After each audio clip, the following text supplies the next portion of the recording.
11:00 na ng gabi. Tulog na sina Ricardo at Elena. Si Harold ay gising pa. Nag-work sa home office niya habang si Gail naman ay nasa kanyang kwarto na nasa ground floor kasama ang ibang domestic staff. Biglang may malakas na kalabog na narinig mula sa likod ng mansyon. Sumunod ang tunog ng basag na salamin. Agad na napabangon si Harold. Alam niyang hindi ito ordinaryong nakawan. Alam niyang maaaring may koneksyon ito sa Sandoval. Mabilis siyang lumabas sa office at tinawagan ng security guards, pero wala siyang naririnig na sagot. Alam niyang may masamang nangyari. Samantala narinig naman ni Gail ang kalabog. Nag-iisa siya sa kwarto pero hindi siya natakot. Ang una niyang naisip ay si Harold. Agad namang lumabas si Gail ng kwarto at nakita ang dalawang lalaking nakasuot ng bonnet. Umakyat sa hagdan patungo sa second floor kung nasaan ang kwarto ni Harold. Sino yan? Huwag kayong umakyat. Sigaw ni Gail kahit nanginginig ang boses. Hindi niya pinansin ang lalaki. Ang target nila ay si Harold. Walang pag-aalandangan na pumunta si Gail sa kusina at dinampot ang pinakamalaking kawali na nakita niya. Tumaas siya pataas para protektahan si Harold. Si Harold naman sa kabilang banda ay pumasok sa kwarto ng kanyang mga magulang para siguraduhing ligtas sila. Wala siyang ibang nagawa kung hindi gisingin ang mga ito at saka balaan. Ma, pa, magtago kayo, may pumasok sa bahay. Nang makita ng dalawang lalaki si Harold, agad silang lumapit. May hawak silang mga pamalo. Ikaw ba si Harold de la Vega? Sumama ka sa amin. Wala kang papatungan ng kamay. Sigaw ng isa. Nag-away si Harold at ang dalawang lalaki. Kahit sanay siya sa gym, dalawa sila at may pamalo pa. Halos mabalian si Harold na magsimula ng mga ito na atakehin siya. Nang akmang hahampasin na si Harold ng pamalo sa ulo, biglang dumating si Gail. Wag!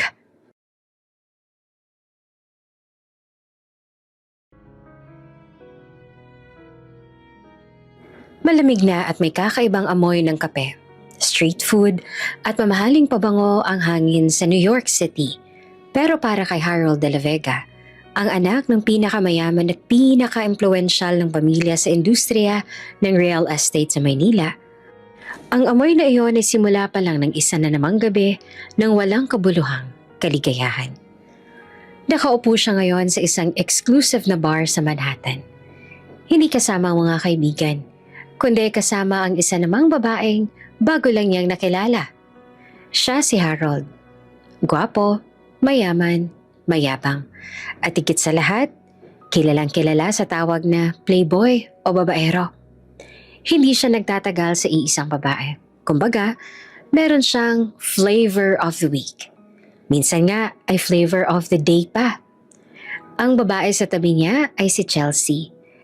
Isang model na taga Brooklyn. Maganda, matangkad, at mukhang interesado sa credit card ni Harold. So, Harold, you've been living here in New York for 3 years na, right? Wala ka pa rin bang balak umuwi ng Manila? Tanong ni Chelsea habang hinahawakan ng braso ni Harold na may designer na relo. Ngumiti ng tipid si Harold, ngiti ng isang taong sanay na sa pagpapaikot ng mga babae. Bakit? Masaya naman ako dito. Walang nagdidikta sa akin kung anong gagawin ko. Tsaka, mas maraming options dito. Options? Tumawa pa si Chelsea ng bahagya. Ilang options na bang dumaan sa buhay mo, ha, Mr. De La Vega? Inikot ni Harold ang kanyang mata. Hindi ko na mabilang, Chelsea. Wala namang seryoso eh. Just having fun. Tsaka, masyado pang maaga para magseryoso. I'm only 25. Sa totoo lang, ang salitang seryoso ay wala sa bokabularyo ni Harold. Ang pag-aaral na dapat sana niyang tinapos ay matagal niya nang binaliwala. Ang paghahanap ng trabaho, hindi niya kailangan. Ang pinaka-kinaabalahan niya lang ay ang pag-inom, pag-party at ang pagpapalit ng babae. Wala ka bang balak na mag-settle down? I mean, your family owns a huge company sa Philippines. Hindi ba sila nag-aalala sa'yo? Usisa ni Chelsea habang nag-order ng isa pang cocktail na halatang mahal. Nag-aalala? Syempre, oo. Pero hindi naman nila ako kayang pigilan. Sagot ni Harold bago sumandal sa upuan. Ang gusto nila, umuwi na ako at maging seryoso sa buhay. Pero hindi ako interesado.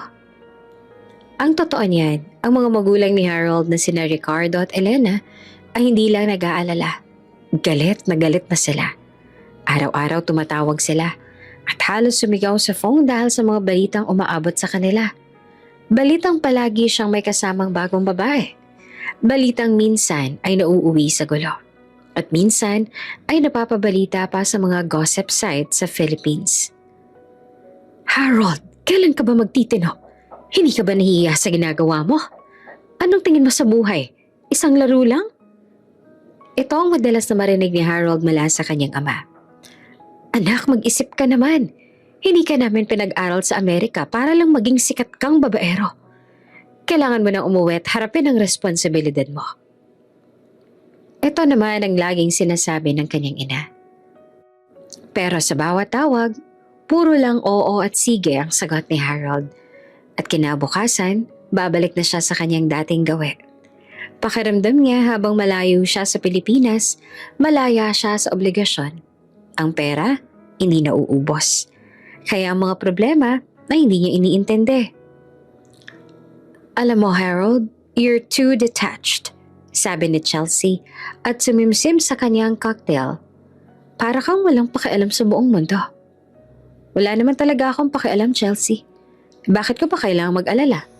Ang buhay, diba dapat i-enjoy lang? Ang totoo, hindi lang naman pambababae ang problema ni Harold.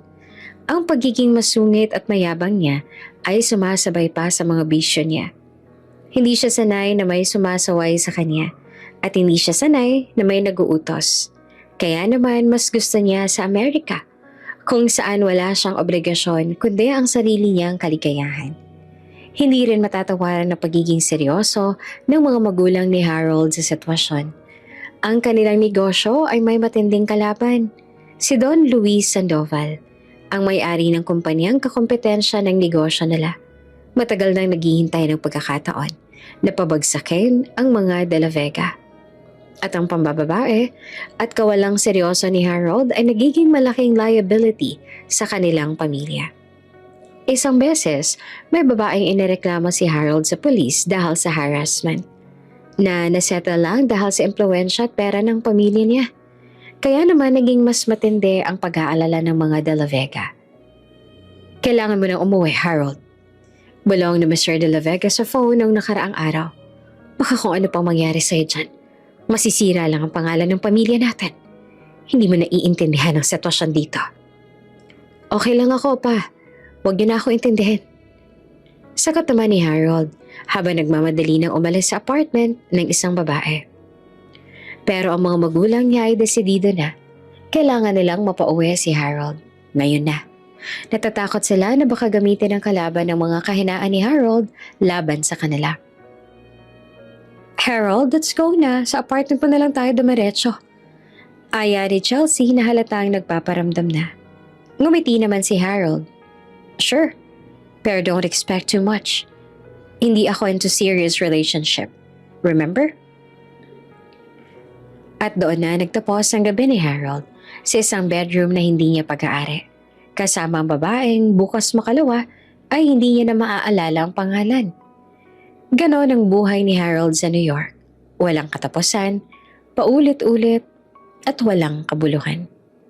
Habang naglalakad sila ni Chelsea sa kalye, nakita ni Harold sa kanyang phone ang isang urgent na message mula sa kanyang tatay. Harold, kailangan mo nang umuwi. Agad. May kailangan akong sabihin sa iyo na napakaseryoso. Hindi na to tungkol sa mga babae. Bumili na kami ng ticket mo. Bukas ng gabi ang flight mo. Wala nang pero-pero at walang mamaya ako maririnig sa iyo. Doon na naramdaman ni Harold ang bigat. Hindi na ito simpleng utos ng magulang. Mukhang may malaking problema talaga. Pero kahit may kaba, hindi pa rin niya maiwasang mag-isip. Sayang, may date pa naman sana ako bukas. Aniya sa isip. Ganoon kasama si Harold. Ang kanyang priorities ay laging nakatutok sa sarili niyang kaligayahan. What's wrong? Tanong ni Chelsea habang nakatingin sa mukha ni Harold na medyo napalitan ng pag-aalala. Wala, may emergency lang sa bahay. Sagot ni Harold at isinilid ang phone sa bulsa. Halika na, huwag mo nang intindihan yan. Pero sa isip ni Harold, alam niyang hindi niya na kayang baliwalain ang tawag ng kanyang pamilya. Ang pambababae at ang pagiging playboy niya ay malapit nang magtapos. O sa tingin niya, pansamantala lang lahat ng to. Hindi niya alam na ang pag-uwi niya ay magiging simula ng pagbabago sa buong buhay niya. Isang pagbabago na mag-umpisa sa isang simpleng probinsyanang kasambahay na magpapabago sa buong pananaw niya sa pag-ibig. Masakit na sa balat ng sikat ng araw ng mga oras na yon. Umagat na at nakahiga si Harold sa king-size na kama sa apartment ni Chelsea. Ang araw ay tumatama na sa mamahaling kortina. Ang ulo niya ay kumikirot dahil sa hangover. Sa kanyang tabi, mahimbing pang natutulog si Chelsea na halos wala na siyang maalala kung paano sila umuwi. Ito ang tipikal na gabi ni Harold. Isang bar, maraming inuman at isang bagong babae. Walang commitment, walang drama, at walang follow-up. Ang kanyang buhay ay umiikot sa siklo ng pag-iwas sa responsibilidad. Tahimik siyang bumangon. Ininom ang isang basong tubig na nakita niya sa nightstand at sinimulang hanapin ang kanyang damit. Hindi niya kailangang magpaalam. Kadalasan, iniiwan na lang niya ang babae habang natutulog.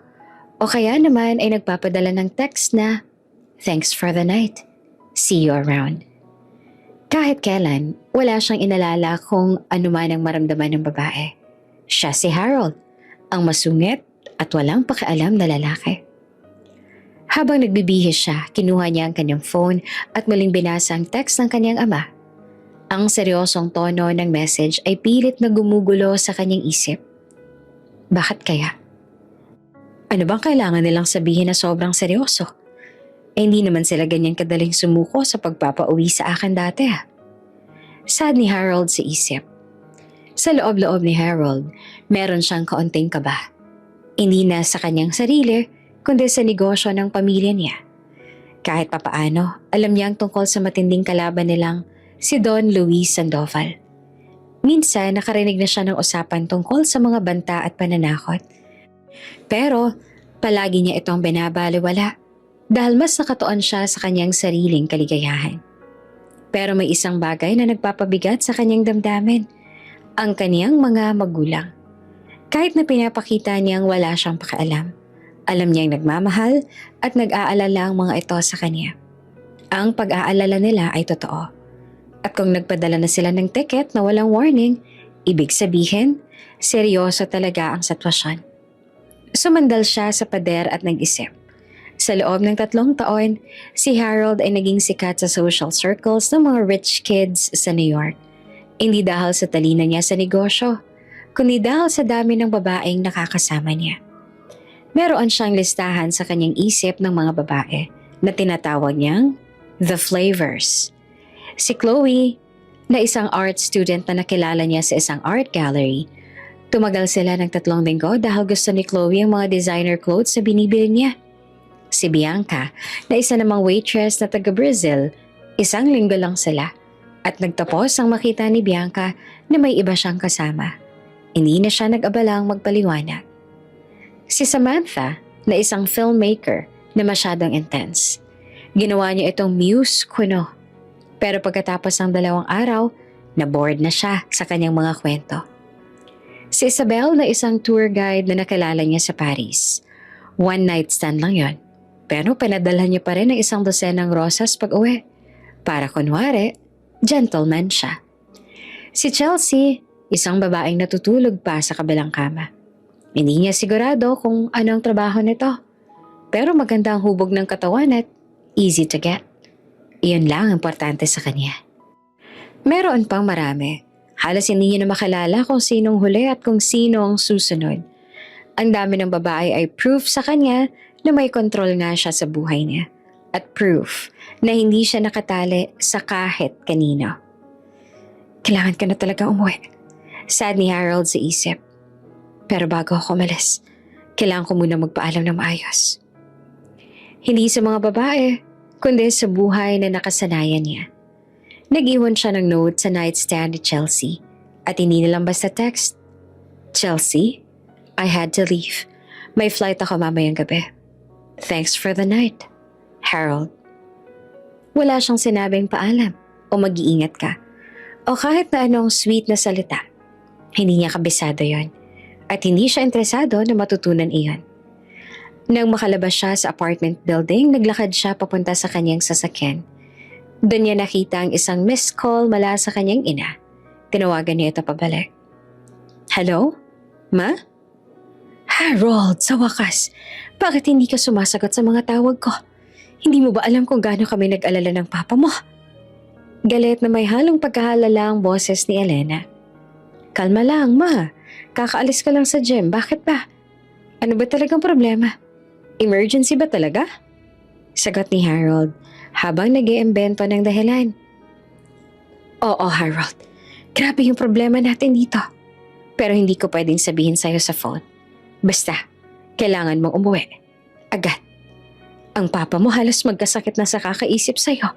Lalo na doon sa latest na balita na kumala tungkol sa'yo at dun sa babaeng nagre-reklamo. Napailing si Harold. Yun ba? Wala lang yun, ma. Nasettle na yun. Tsaka nag-iingat naman ako eh. Hindi ka nag-iingat, Harold. Kaya nga napagdesisyon na naming i-pull out ka na dyan. Delikado na sa'yo dyan. Baka mamaya gamitin pa ng mga Sandoval yung kawalang ingat mo laban sa atin. Doon na naramdaman ni Harold ang bigat ng pangalan ng kalaban. Okay ma, sige. Uuwi na ako. Mamayang gabi ang flight ko, tama? Oo, sige. Mag-iingat ka sa biyahe. Wala ka na ibang commitments dyan, ha? Diretsahin mo na yung airport. Bago pa man sumagot si Harold, ibinabana ni Mrs. De La Vega ang phone. Umupo si Harold sa kanyang sasakyan at tiningnan ang busy street ng New York. Ito na ang huling araw niya bilang certified playboy ng Amerika. Sige, uuwi na ako. Pero hindi ibig sabihin na magiging seryoso na ako. Sa Pilipinas, mas maraming babaeng maganda. Mas madali kong makakuha ang gusto ko. Aniya sa isip. Hindi pa rin nagbabago ang pananaw ni Harold. Ang pag-uwi niya ay isang forced vacation lang mula sa playground niya sa New York. Wala siyang balak na maging seryoso. Wala siyang balak na umayos. Hindi kalaunan, nagmaneho siya papunta sa kanyang apartment. Nag-empake at nagbadaling mag-ayos. Habang nag-empake, nahulog mula sa kanyang briefcase ang isang Polaroid photo. Larawan niya kasama si Chloe, ang art student. Nakatingin siya sa larawan ng ilang segundo. May bahagyang guilt na pumasok sa kanyang isip. Pero mabilis siya itong ipinilig. Wala akong kailangan na seryosohin. Itinapon niya ang larawan sa basurahan at inayos ang kanyang maleta. Kasabay ng mga mamahaling damit at pabango, bitbit niya ang kanyang masungit at babaerong ugali. Handang-handa na siyang umuwi at harapin ang kanyang mga magulang. At ang panibagong set ng flavors na naghihintay sa kanya sa Pilipinas. Pagdating niya sa airport bago siya mag-check-in, nag-send siya ng group text sa lahat ng mga babaeng posible niyang i-date sa New York. Hey, leaving NYC for a while. It's been fun. Text you when I get back. Take care. Wala na siyang binanggit na pangalan. Isang generic na message lang. Ganon siya kasimple at kasungit sa mga babae. Hindi alintana ako masaktan sila. Ang mahalaga, naka-move on na siya. Hindi niya alam sa oras na lumapag ang eroplano niya sa Pilipinas, ang mundo niya ay magbabago ng tuluyan. Hindi dahil sa negosyo, kundi dahil sa pag-ibig na magpapatunay na ang isang masungit na playboy ay pwedeng magbago para sa isang simpleng babae. Alas 5, nasa airport lounge na si Harold habang naghihintay sa kanyang flight. Pero dahil napakaaga niyang nag-check-in dahil sa sobrang pagmamadali ng kanyang ina, meron pa siyang dapat 4 na oras bago sumakay ng eroplano. Ayos. Sabi ni Harold habang umiinom ng mamahaling scotch. Hindi pa pwedeng matapos ang gabi ko ng ganitong kaboring. Kahit alam niyang puwersahan ng pag-uwi niya at may problema, ang prioridad pa rin niya ay ang sarili niyang kaligayahan. Wala na siyang isip ang future ng kanyang pamilya o ang banta ng kalaban. Ang iniisip lang niya ay kung paano niyang gagamitin ang huling oras niya sa New York. Tiningnan niya ang kanyang phone at nag-scroll sa kanyang mga contacts. Ilang saglit pa, nakita niya ang pangalan ni Sandra. Si Sandra ay isang flight attendant na nakilala niya noong isang buwan. Maganda, walang commitment at handang makipagkita sa maikling notice. Perfect. Nag-text siya kay Sandra. Hi Sandra, I'm at JFK. Flying back to Manila tonight. Wanna have a quick goodbye drink? My treat? Of course. Wala pa mang isang minuto ay nag-reply na agad si Sandra. Oh my God, Harold, you're leaving? Sure, why not? I'm just finishing a shift. Give me 30 minutes. I'll meet you sa The Blue Bar in Terminal 4, okay? Ngumiti naman si Harold. Ang tipikal ng ngiti ng isang predator na nakakita ng biktima. Excellent. Bulong niya sa sarili. Pagdating ni Sandra, nakasuot siya ng uniform na kaakit-akit. Malaki ang ngiti ni Sandra. Halatang masaya siyang makita si Harold. Harold, bakit naman biglaan yata ang pag-alis mo? Akala ko ba magde-dinner pa tayo bukas? Bati ni Sandra at umupo sa tabi niya. May emergency sa Manila eh. Family business? Sagot ni Harold, habang iniiskan ang buong katawan ni Sandra. Sayang, oo nga, excited pa naman ako sa dinner natin. Nag-order sila ng cocktail. So, seryoso ba talaga yung emergency ninyo? Mukhang nagmamadali ka. Tanong ni Sandra na halatang nag-aalala. Hindi para sa emergency, kundi baka matagal siyang mawala. Slightly, pero alam mo na mga parents ko, masyadong OA. Sabi ni Harold at ininom ang scotch. Ang totoo naman yan, ayoko pa talagang umuwi. Kaya nga, hinabol pa kita para lang may kasama ako sa huling oras ko dito.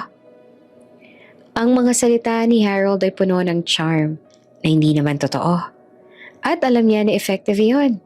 Si Sandra na attracted talaga sa kanya ay kinilig dahil sa sinabi niya. Wow, Harold, I'm flattered. Ibig sabihin man yan, special ako sa'yo? Tanong ni Sandra habang hinahawakan ng kamay ni Harold. Siyempre, ikaw lang nasa isip ko, Sandra. Sabi ko, hindi ako aalis na hindi malang nagpapaalam sa pinakamagandang babaeng nakilala ko dito. Ang lahat ng sinabi ni Harold ay scripted at walang malalim na kahulugan. Ang gusto lang niya ay atensyon ni Sandra at ang feeling na in demand pa rin siya. Ang totoo, kung hindi si Sandra ang available, kahit sino pang available ay kukunin niya. Ganon kasama ang kanyang ugali. Nagpatuloy sila sa kwentuhan. Nakaraniwan ay puro self-praise ni Harold at puro flattering comments si Sandra. Hindi ko alam kung paano ako magiging masaya sa Maynila. Boring doon. Wala akong kalayaan. Reklamo ni Harold na parang gusto lang makarinig ng comfort mula kay Sandra. Mawawala ka lang saglit sa akin, Harold. Promise mo, pagbalik mo, akong una mong tatawagan ha. Pakiusap naman ni Sandra na parang may umaasa siyang seryosong commitment dito. Ngumiti naman si Harold. Pero hindi umaabot sa mata niya ang ngiti. Oo naman, promise. Kaya lang, baka matagalan ako ha. Ang dami ko kasing kailangang ayusin. Habang nag-uusap sila, naramdaman ni Harold ang vibration ng kanyang phone. May text mula sa kanyang ina. Harold, nasan ka na? Nag-text ang driver natin na nag-check-in ka na. Siguraduhin mo lang nasa lounge ka lang at walang ibang ginagawa, ha? Pagbalik mo dito, seryosohin mo ng buhay mo. Ayoko nang marinig ang kahihiyan na dala mo. Lihim na napabuntong hininga si Harold. Kahit nasa malayo siya, ramdam niya pa rin ang kontrol ng kanyang ina. Tinago niya ang phone at bumalik ang atensyon kay Sandra. Ang mga parents ko talaga, masyadong overprotective. Sabi ni Harold na parang nagrereklamo. Ilang oras pa bang flight mo, Harold? Pwede pa tayong mag-drive sa labas kahit saglit lang. Aya ni Sandra. Nadesidido ang samantalahin ang huling oras nila. Nag-isip si Harold. Sayang naman kung hindi ko na susulitin to. Wag na sa labas pero baka gusto mong samahan ako mag-duty free. Kailangan kong bumili ng presents para sa parents ko. Sabi ni Harold, habang may masamang plano sa isip. Ang totoo, hindi niya naman talaga kailangan ng regalo. Pero ang duty-free ay isang convenient na lugar kung saan maaari silang magkasarili na ng sandali. At bago siya sumakay ng eroplano, may alam siyang maliit na waiting area doon. Hindi kalaunan ay sumama si Sandra kay Harold. At habang naglalakad sila, parang wala siyang pakialam sa mga tao sa paligid. Hinawakan niya ang kamay ni Sandra at pinisil ito. Para kay Harold, ito na ang finale ng kanyang Playboy days sa New York. Hindi ko maiwasang mag-isip, Sandra. Bulong ni Harold habang naglalakad sila sa island duty-free. Ano kaya mangyayari kung hindi ako umalis? Tumingin si Sandra sa kanya na may pag-asa. Baka maging seryoso tayo, Harold. Tumawa naman si Harold pero walang halong kaligayahan. Seryoso? Hindi ko alam ang salitang yan, Sandra. Ang alam ko lang, masaya ako kapag kasama kita. At iyon na ang huling pambobola na ginawa ni Harold. Sa loob ng isang waiting area na walang tao, sinamantala ni Harold ang sandali nila. Si Harold na walang respeto sa babae at walang sense ng commitment ay ginawa ang huling pagkakamali niya bago siya umalis. Pagkatapos ng maikling sandaling iyon ay bumalik sila sa lounge. Ang boarding announcement ay tinawag na. Time to go na, sabi ni Harold na parang walang nangyari. Nakita niya ang lungkot sa mga mata ni Sandra. Mag-iingat ka, Harold. Huwag mo akong kalimutan. Never, sagot naman ni Harold at hinalikan si Sandra sa noo na para bang paalam sa isang kaibigan. Pero pagtalikod ni Harold, habang naglalakad siya patungo sa boarding gate, hindi niya na naisip si Sandra. Ang iniisip lang niya ay kanyang comfort sa first class at ang mahabang biyahe.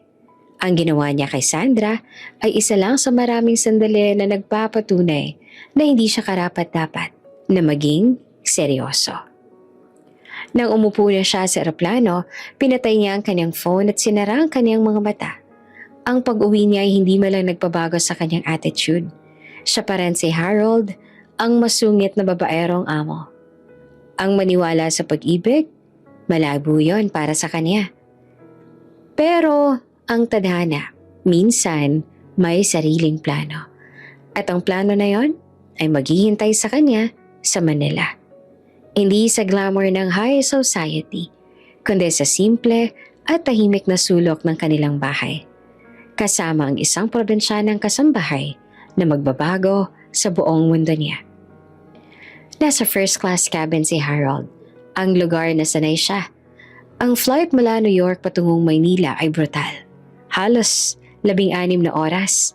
Pero para kay Harold, ang first class ay parang private suite niya. Agad niyang tinawag ang flight attendant. Excuse me, may scotch ba kayong brand na to? Yung dapat chilled ha? Huwag yun akong bigyan ng ice sa matutunaw. Utos ni Harold na animong nagsisimula ng magsungit. Ang flight attendant naman na sanay sa mga demanding na pasahero ay ngumiti ng pilit. Opo sir, I'll check po. Gusto niyo po ba umorder ng meal? Ready na po ang dinner. Mamaya na lang, wala pa akong ganang kumain. Gusto ko lang ng scotch at peace and quiet. Sagot ni Harold at isinuot ang kanyang noise-cancelling headphones.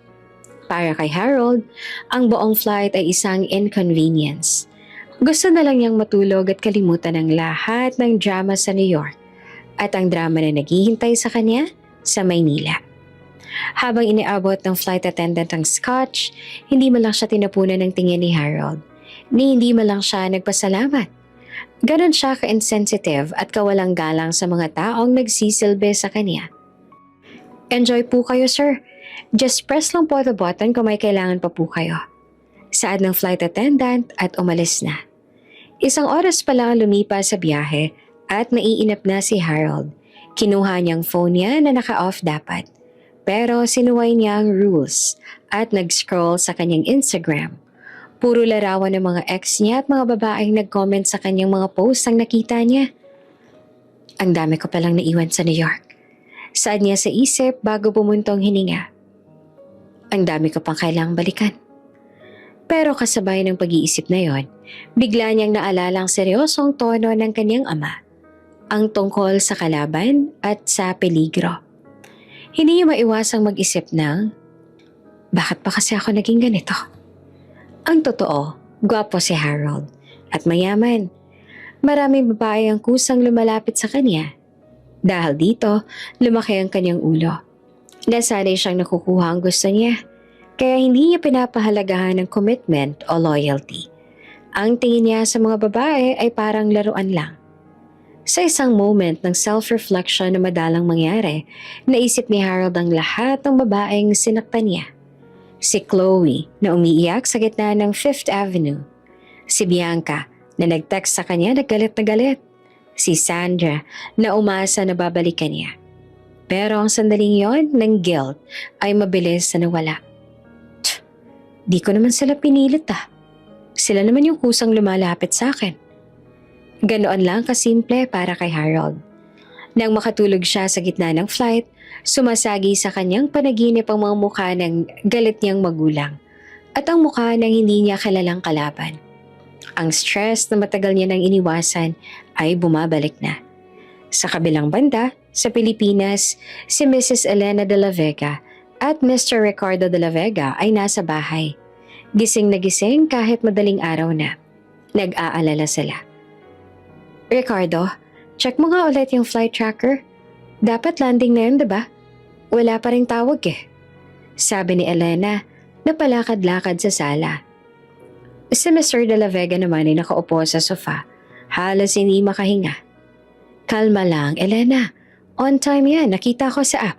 Mga 30 minutes pa bago siya lumapag. Hindi ako makakalma. Paano kung may nangyari sa kanya sa airport? Paano kung may nag-aabang sa kanya doon? Sabi ni Elena na halos maiyak naman at nag-aalala. Ang takot nila hindi lang naman tungkol sa pambababae ni Harold, kundi mas tungkol sa kaligtasan niya. Si Sandoval, alam mo namang gagawa yun ng paraan para saktan tayo. Ang pinakamahinang link natin ngayon ay si Harold. Bulong ni Ricardo. Kaya nga. Kaya kailangan natin siyang protektahan. Kailangan nating makita siyang maging seryoso. Kailangan niya ng bagong focus sa buhay. Paliwanag ni Elena. Ang plano nila ay simple. I-lockdown si Harold sa bahay at bigyan siya ng responsibilidad sa negosyo. Pero alam nilang hindi ito magiging madali. Kailangan ni Harold ng mas malalim na dahilan para magbago. Isang dahilan na hindi lang negosyo o utang na loob. Sana magbago na siya. Sana pagdating niya, makita niya kung gaano tayo nag-alala sa kanya. Sabi ni Elena. Magbabago yan, Elena. Kailangan lang niya ng tamang inspirasyon. Sagot na Ricardo habang nakatingin sa larawan ni Harold noong bata pa siya. Hindi nila alam na ang inspirasyong hinihintay nila ay nasa bahay na nila, naghahanda para sa darating na araw. Ang bago at mahinhing kasambahay na si Gail. Nang lumapag na ang eroplano sa NAIA, agad na binuksan ni Harold ang phone niya. Bumungad sa kanya ang dosenang text mula sa nanay niya. Kalma lang ma, landing na ako. Text si Harold at naglakad na palabas. Paglabas niya sa gate, agad niya nakita ang driver nila. Si Mang Tony at ang security detail nila. Hindi niya gusto ang atensyon na binibigay sa kanya, pero wala naman siyang magawa. Sir Harold, welcome back po. Andito po ako. Halina po kayo, naghihintay na po ang parents niyo. Bati ni Mang Tony na masigla at masaya siyang nakauwi. Okay, huwag kang sumigaw Mang Tony, ang ingay mo. Masungit na sagot naman ni Harold. Habang nagmamaneho sila pa uwi, tahimik si Harold. Ini-scan niya ang kalsada ng Maynila. Iba ang pakiramdam kesa sa New York. Mas mainit, mas maingay, at mas maraming traffic. Ito na naman, ang boring ng buhay ko sa Pilipinas. Bulong niya sa sarili. Pagdating nila sa mansyon, agad siyang sinalubong ng galit at pag-aalala ng kanyang mga magulang. Harold, sa wakas! Sigaw ni Elena at niyakap siya ng mahigpit. Ouch, ma! Masyadong mahigpit! Reklamo ni Harold. Tiningnan siya ni Ricardo. Ang mukha ay seryosong seryoso. Diretso ka sa office ko, Harold. May mahalaga tayong pag-uusapan. Ngayon na. Nakita ni Harold ang seryosong tingin ng ama. Alam niya na wala siyang kawala dito. Dito na mag-uumpisa ang iyakan at sigawan ng pamilya. Okay pa, pero pwede bang magpahinga muna ako? Kakagaling ko lang sa long flight. Pakiusap ni Harold. Hindi. Ngayon na. Kailangan nating ayusin ang sitwasyon mo ngayon na. Matigas na sabi ni Ricardo habang naglalakad si Harold patungo sa office ng kanyang ama. Hindi niya man napapansin ang isang babae na tahimik lang na nagpupunas ng table sa dining area. Siya si Gail, ang bagong kasambahay. Mahinhing probinsyana na magiging susi sa pagbabago niya. Pero noong oras na yon, wala siyang pakialam. Bisa siya sa pag-iisip kung paano niyang kukontrahin ang utos ng kanyang ama at kung paano siya makakalabas ulit para maghanap ng bagong flavor sa Maynila. Dumiretso si Harold sa office ng kanyang ama. Ang office na iyon ay malaki. Punong-puno ng bookshelves at trophies. Mga patunay ng tagumpay ni Ricardo de la Vega na matagal nang pinilit na tularan ni Harold. Pero palagi niyang tinatanggihan. Pagpasok ni Harold, agad niyang nakita ang seryosong mukha ng kanyang ama at ina. Si Ricardo ay nakatayo sa tabi ng malaking bintana, habang si Elena naman ay nakaupo sa sofa. Halos maiyak na. Opo, Harold. Utos ni Ricardo. Ang boses ay malamig at matigas. Umupo si Harold. Nakahalukip-kip at walang bakas ang pagsisisi sa mukha. Naghahanda na siya para sa pagtatalo. So, ano po ba talagang emergency? Pinilit niyo ba akong pauwiin dito para lang sermonan ulit tungkol sa mga babae ko? Tanong ni Harold na halatang naiinip. Mabilis na lumapit si Ricardo at hinampas ang mesa ng malakas. Walang patumanggang sagot yan, Harold. Pambababae? Kahihiyan ang dinadala mo sa pamilya natin. Alam mo ba kung ganong kalaking epekto ng mga ginagawa mo sa negosyo natin? Business. Kaya ko naman bayaran lahat ng sira na ginawa ko pa. Huwag kayong mag-alala. Mayaman tayo, diba? Sagot ni Harold na tila nagbibiro. Hindi ito tungkol sa pera, Harold. Tungkol ito sa pangalan natin. Sa 3 taon mo sa New York, wala ka nang ginawa kundi mag-party, mag-aksaya ng pera, at magpalit ng babae na parang damit. Ni hindi mo nga tinapos ang kurso mo. Wala ka bang balak na maging seryoso sa buhay mo? Sumbat na Ricardo na halos nanginginig sa galit. Si Elena naman ay umiiyak na. Anak, parang awa mo na. Para kaming mamamatay sa pag-aalala sa'yo. Tingnan mo ang papa mo. Halos magkasakit na siya. Alam mo bang nag-aalala rin kami sa kaligtasan mo? Lalo na ngayon. Doon lumambot ang kaunting ekspresyon ni Harold. Kaligtasan? Bakit? Ano bang problema? Si Sandoval. Sagot na Ricardo at bumalik sa upo. Sinisira niya ang reputasyon natin. Gumagawa siya ng paraan para sirain ang kumpanya natin. At tanyang pagiging playboy mo, ginagamit niya laban sa atin. Ha? Paano naman niya gagamitin? Tanong ni Harold na interesado na. May mga balita na kumakalat na galing sa kanila. Mga peking iskandalo na tungkol sa'yo. At ang pinakamasama, tinatakot kami na gagamitin nila mga babaeng dumaan sa buhay mo para idiin ka sa kung anong kaso. Kaya delikado ka, Harold. Sobrang delikado. Paliwanag ni Ricardo habang hinihimas ang kaniyang ulo. Doon lang naramdaman ni Harold ang bigat ng sitwasyon. Hindi na ito tungkol sa sermon lang. Tungkol ito sa kaligtasan ng kaniyang pamilya. So, anong gagawin ko? Tanong ni Harold na seryosong mukha. Uuwi ka dito, Harold. Mananatili ka dito. Hindi ka lalabas hanggat hindi na aayos ang gulo na to. Matigas na sabi ni Ricardo. I-deactivate ko lahat ng credit cards mo. Ipo-pull out ko lahat ng sasakyan na ibinigay namin sa'yo. Hindi ka makakalabas ng walang pahintulot namin. Natigilan si Harold. I-deactivate ang credit cards? Ngunit ito ang pinakamalaking parusa para sa kanya. Teka pa, hindi naman yata fair yan. Bakit niyo ako ikukulong sa bahay? Angal ni Harold. Hindi to pagkukulong, Harold. Proteksyon ito. Kailangan mong magbago. Kailangan mong maging seryoso. Kailangan mong tumulong sa negosyo. Galit na sabi ni Ricardo. Si Elena, bagamat umiiyak ay sumusuporta sa asawa. Tama ang papa mo, anak. Masyado na kami nag-aalala. Kaya kailangan mong tumigil sa pambababae.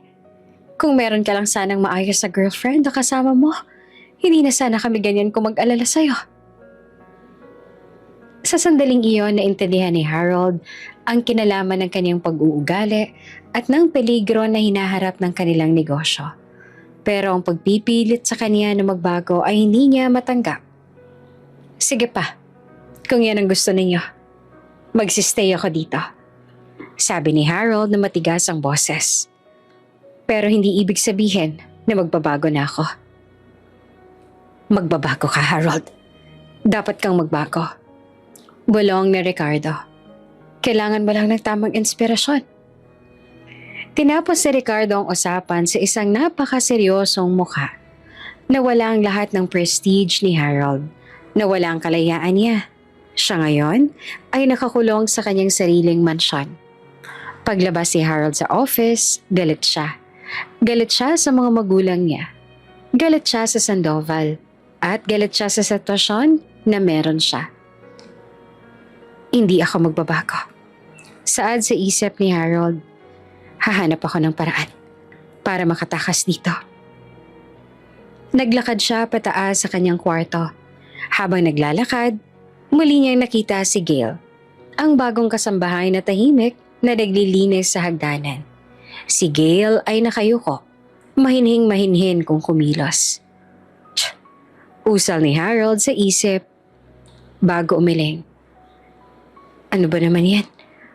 Pati ba sa bahay ganyan pa rin ang mga katulong? Parang multo. Hindi mo lang tinapunan ng tingin ni Harold si Gail. Mas nag-iisip siya ng plano para makatakas.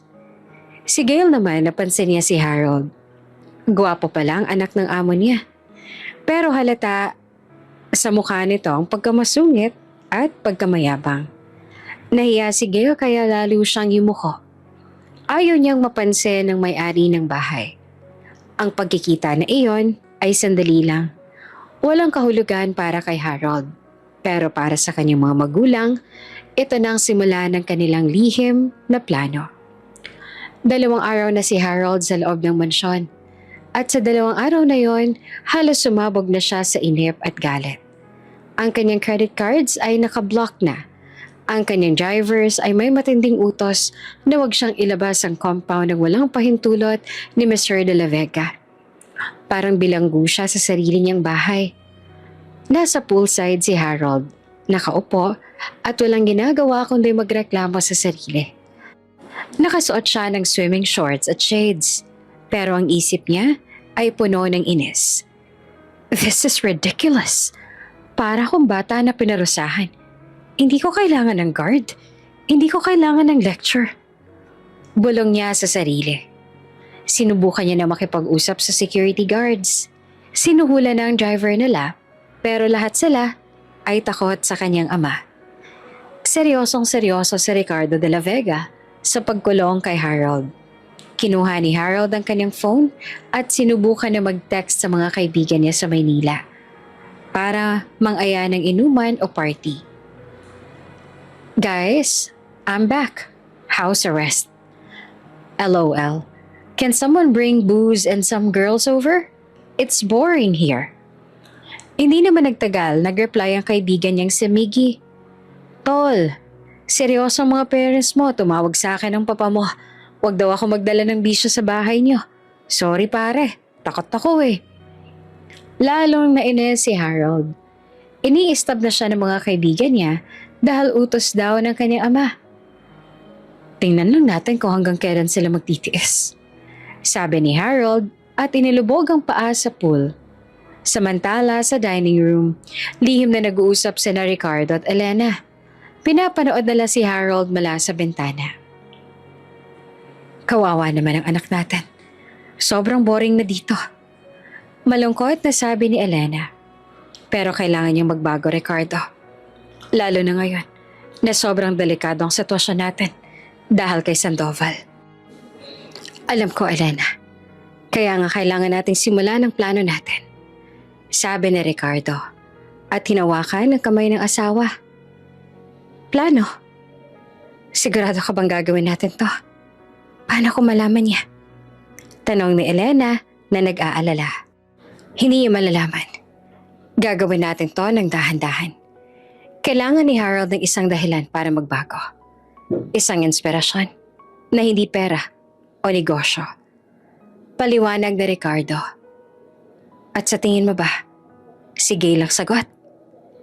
Tanong ni Elena na medyo curious. Oo. Napansin mo ba, Elena? Wala siya ng ugali ng mga babaeng nakilala ni Harold sa ibang bansa. Simple lang siya. Mabait at walang arte. Sagot ni Ricardo. Nakikita ko sa kanya yung kabaitan na kailangan ni Harold. Kailangan lang natin silang paglapitin. Paano naman natin gagawin yan? Hindi nga niya pinapansin si Gail. Nandyan lang siya para magpunas ng mga gamit. Sabi ni Elena. Ngumiti si Ricardo. Kailangan natin gumawa ng sitwasyon na mapipilitan siyang makipag-usap kay Gail. Kailangan niya ng distraction sa boring na buhay niya. Tulad ng ano? Tanong ni Elena. Tulad ng mga gawaing bahay. O kaya, pagkain.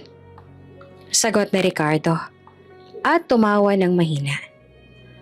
Ang lihim na plano ng mga magulang niya ay nagsimula. Desidido ng mga magulang ni Harold na gamitin si Gail.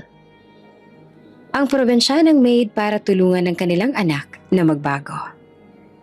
Kinagabihan, nakita ni Harold ang isang platong may laman na suman na may latek sa mesa.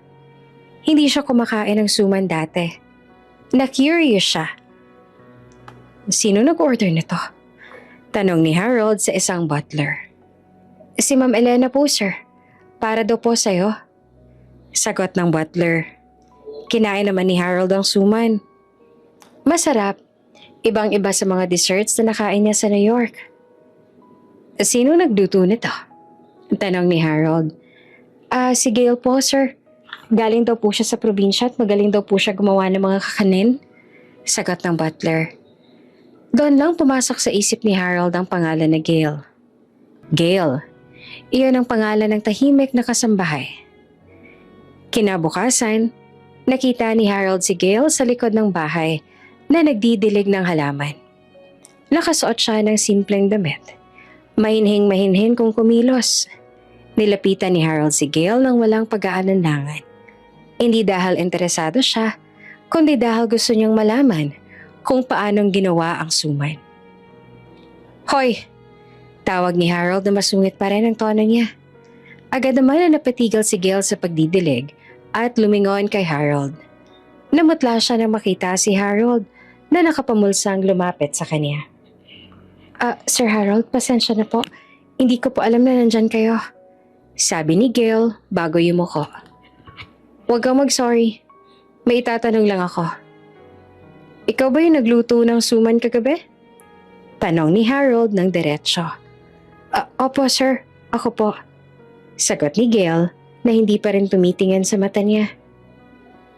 Pwede mo bang lutuin ulit mamaya? Gusto ko ng marami. Utos ni Harold. Opo, sige po sir. Sabi naman ni Gail. Tsaka, ano bang pangalan mo? Tanong ni Harold kahit alam niya na. Gusto lang niyang malaman kung gaanong nahihiya kung makipag-usap si Gail sa kanya. Gail po sir. Gail Mercado. Sabi ni Gail.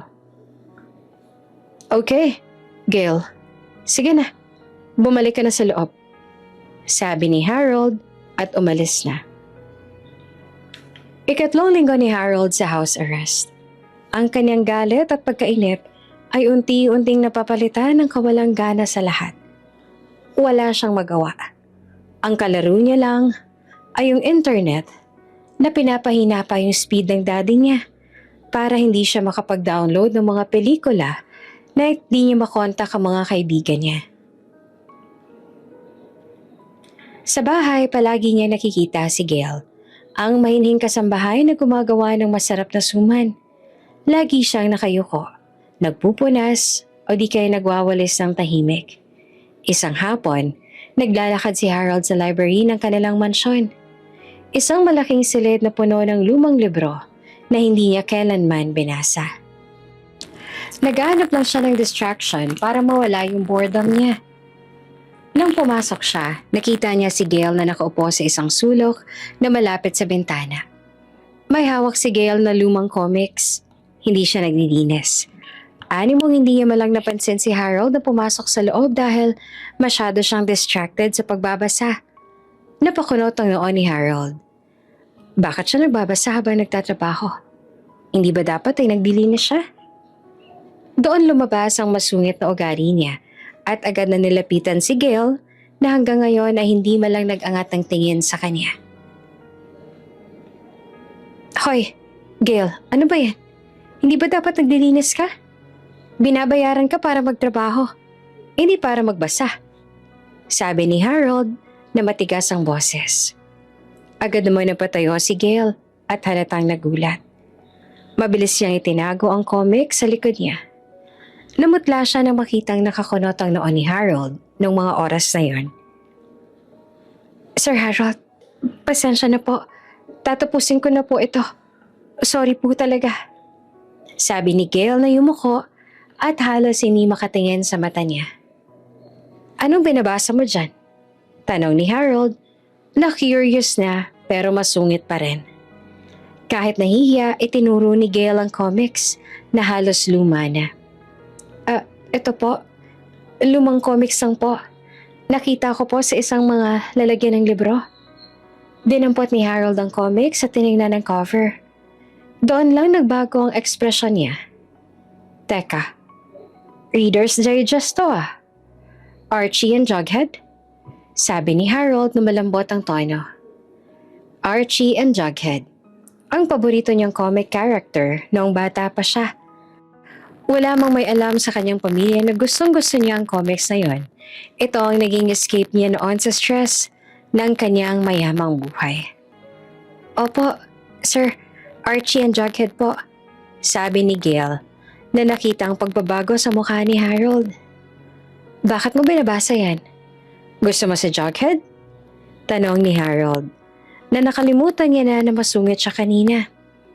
Nag-angat ng tingin si Gail at sa unang pagkakataon, nagtagpo ang mata nila. Opo, sir. Sabi po kasi nila, parang bata raw yung hilig ko. Pero gusto ko po talaga yung mga kwento niya. Nakakawala po ng pagod. At doon nagsimula ang koneksyon nilang dalawa. Ang masungit na amo at ang mahinhing kasambahay. Pareho silang may lihim na pagmamahal sa isang lumang comics na walang nakakaalam. Ako rin. Gusto ko yan. Sabi ni Harold at hindi niya sinasadya ang sinabi niya. Naging natural lang. Talaga po, sir? Tanong ni Gail na lumabas ang bahagyang ngiti sa mukha niya. Ang unang ngiti na nakita ni Harold sa kanya. Oo, paborito ko yan. Dati. Pero wala akong kaibigan na gustong-gusto yan kaya tinago ko na lang. Paliwanag ni Harold na parang nakikipag-usap na ngayon sa kaibigan at hindi sa isang kasambahay. Ako nga rin po eh. Wala pong may alam na gusto ko yan sa probinsya. Kaya po nagulat ako nang may Reader's Digest na comics kayo dito. Sabi ni Gail. Biglang nagbago ang mukha ni Harold. Nakakita siya ng bagong distraction sa kanyang boring na buhay. Teka, Gail, pwede mo bang ipahiram sa akin yan? Tanong ni Harold. Opo sir, sige po, sa'yo naman po ito eh. Sagot ni Gail at iniabot ang comics. Hindi mo na muna kailangan maglinis ha.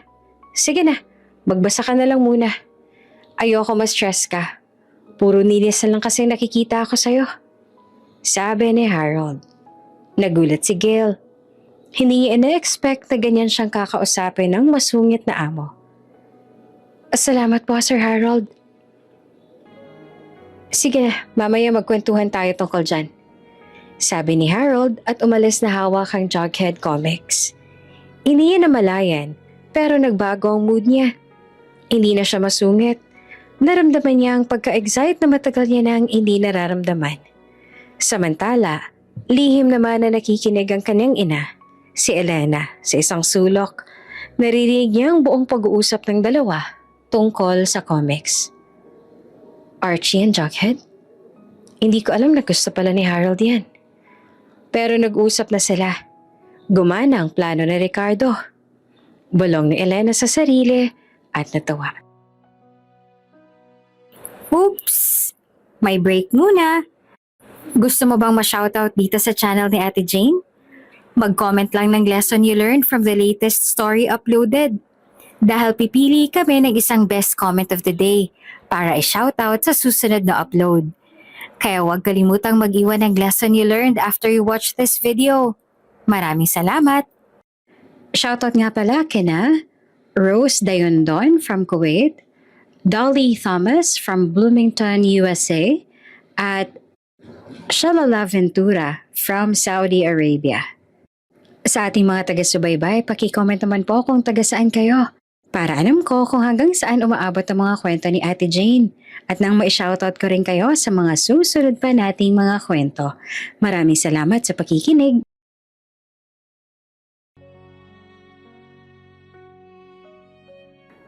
Agad niyang tinawagan ng kanyang asawa. Ricardo, gumana. Nag-uusap na sila. Tungkol sa Jughead Comics. Sabi ni Elena sa telepono. Nakita ko nga sa CCTV, Elena. Yung comics na yun, yan ang susi. Sabi ko na nga ba, may common ground sila. Sagot na Ricardo na tuwang-tuwa. Sige na. Ngayon, kailangan na natin gumawa ng mas malaking paraan para lalo silang magkasama. Ha? Tulad ng ano? Tanong ni Elena. Gawaing bahay na kailangan niya ng tulong ni Gail.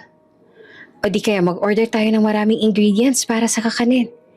Kailangan ni Harold ng mas maraming oras kasama si Gail. Sabi ni Ricardo.